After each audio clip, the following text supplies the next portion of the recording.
Debido al incremento de violencia en la Ciudad de México, líderes y representantes vecinales de 80 colonias de la capital anunciaron la creación de un observatorio vecinal ciudadano que documentará la cifra negra de delitos en sus zonas para presentarlas a la autoridad y a medios de comunicación. Este colectivo de líderes naturales, coordinadores vecinales, representantes de colonias y de asociaciones de vecinos,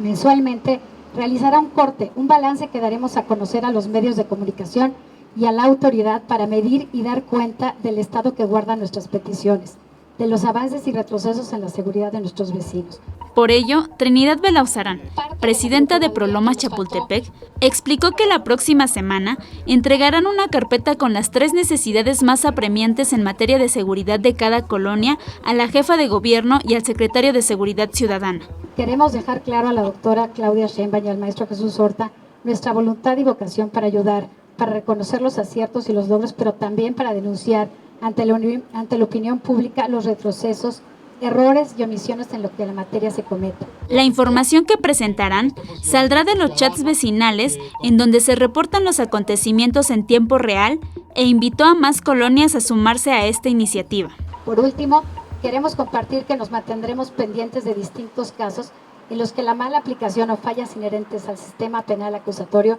permiten violaciones a la ley, falta de respeto del daño a las víctimas y que en algunos imputados logren su libertad con relativa facilidad. Con imágenes de Liber Rodríguez, Gloria López, 21 Noticias.